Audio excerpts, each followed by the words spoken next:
What is up, everyone, and welcome back to the channel for some massive news regarding our favorite team. We have just received word of an unexpected blow coming from the league office involving a star defensive back who has been an absolute Swiss Army knife for the secondary lately. This defensive standout was just blindsided by a significant penalty that stems back to a recent victory, and it is sending shockwaves through the locker room as we prepare for Monday Night Football. I am going to reveal every single detail about this league discipline in just a second. But first, if you love this team as much as I do not forget to smash that like button right now and subscribe to the channel so you never miss a beat. Also, drop a comment below with your name and the city you are watching from, because I want to give you a shout out. Let's get right into the facts. This is Adam Schefter reporting on a developing situation in Los Angeles involving Rams defensive back Jalen McCullough. According to official league documents and the NFL Game Day Accountability site released on December 20, the league has officially fined McCullough for an incident occurring during the Week 15 victory over the Detroit Lions. The specific infraction cited was unnecessary roughness, which the league office deemed an illegal use of the helmet. Specifically, the league determined that McCullough grabbed a face mask during a rushing attempt by Lions star running back Jahmyr Gibbs. What makes this particular fine noteworthy is that no flag was actually thrown on the play by the officiating crew during the live action. Instead, the play was originally negated by a holding penalty on Lions right tackle Penei Sewell. The Lions were forced to punt on that drive, and the Rams eventually secured the win, but the league's review process in New York caught the infraction after the fact. Jalen McCullough, the 25-year-old undrafted free agent out of Tennessee, has been fined $5,361. Interestingly, this amount is actually less than the standard NFL minimum for a face mask penalty, which typically starts at over $11,000 for first-time offenders. This suggests the league may have mitigated the fine based on specific video evidence or the nature of the contact. McCullough is currently playing on a 3-year, $2.8 million contract.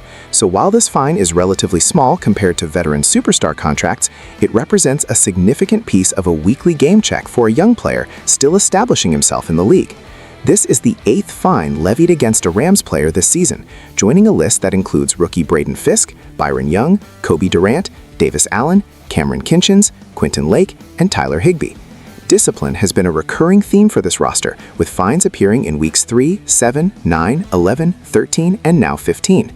To understand the magnitude of this news, we have to look at the tactical impact Jalen McCullough has had on this defense. Since joining the Rams as an undrafted free agent in 2024, McCullough has surpassed all expectations. During his rookie campaign, he logged 4 interceptions, tying with fellow rookie Cameron Kinchens for the team lead. One of those interceptions was a spectacular return for a touchdown that showcased his elite ball skills and vision. This season, his role expanded significantly due to the injury of Quentin Lake. McCullough has appeared in all 15 contests so far this year, earning 4 starts and recording 41 total tackles, 4 pass deflections, and 2.0 sacks. His ability to play multiple positions in the secondary has allowed defensive coordinator Chris Shula to remain aggressive with his sub-packages and blitz schemes. McCullough's versatility is often compared to a Swiss Army knife because he can drop into deep coverage, play the nickel role, or come off the edge as a blitzer. Analyzing the financial landscape, the NFL's fine system is designed to deter dangerous play, but for a player like McCullough who plays with a high motor and physical intensity, the line between an aggressive tackle and an infraction can be thin. The NFL's schedule of fines for 2024 dictates that first-time unnecessary roughness offenses carry a heavy price tag, yet McCullough's $5,000 fine indicates the league viewed this as a minor technical violation rather than a malicious act. However, the cumulative effect of these fines on the Rams roster suggests that the league is keeping a very close eye on the physical style of play in Los Angeles.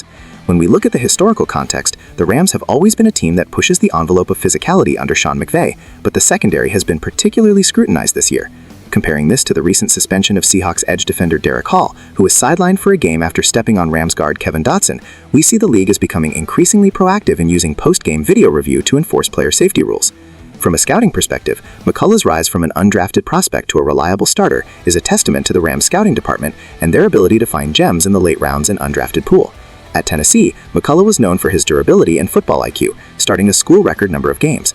That experience has translated seamlessly to the professional level. He doesn't shy away from contact, which is evident in his 41 tackles this season, but he must now be more disciplined with his hand placement to avoid further league scrutiny. As the Rams prepare for a crucial Monday Night Football matchup against the Atlanta Falcons, the focus remains on the availability of the secondary. With the loss to the Seahawks in Week 16 still fresh in their minds, the Rams cannot afford any more distractions or loss of focus. The defense will need McCullough to continue his high-level play, especially in a game that features high-powered offensive weapons like Bijan Robinson and Drake London. Looking deeper into the roster impact, the Rams' secondary has been a revolving door due to injuries. The loss of Quentin Lake was a major blow, but McCullough's emergence has stabilized the back end. If McCullough were to face further discipline, or if his playstyle were to be tempered by the fear of fines, it could weaken the Rams' ability to disguise coverages. In modern NFL defenses, the safety position is the most critical for pre-snap communication. McCullough has shown he can handle those responsibilities. His 2 sacks this season also highlight his value in the pass rush, an area where the Rams have looked for unconventional ways to generate pressure since the retirement of Aaron Donald. The young core of the defense, consisting of McCullough, Kinchins, and Fisk, represents the future of this franchise. While a $5,000 fine is a hurdle, it serves as a learning moment for a player who is still very early in his professional journey. In conclusion, while the headline of a league fine can be alarming, the reality for Jalen McCullough is that it is a part of the professional transition. He remains a key playmaker and a vital part of the Rams' defensive identity. His production, 41 tackles and 2 sacks, speaks louder than a game-day fine. The Rams organization has expressed confidence in his development, and his teammates continue to praise his work ethic. As we look toward the final stretch of the season, the Rams will need every bit of that Tennessee toughness that McCullough brings to the field. This news may be a temporary setback for his bank account, but his trajectory as a rising star in this league remains firmly intact. Stay tuned to this channel as we continue to monitor the fallout from Week 16 and provide the latest updates on the Rams' preparation for the Atlanta Falcons. The road to the postseason is narrow, and every player on this roster, including Jalen McCullough, will be essential to making a deep run. This is the kind of grit and determination that defines the Los Angeles defense this year, and we will be here to cover every tackle, interception, and headline along the way.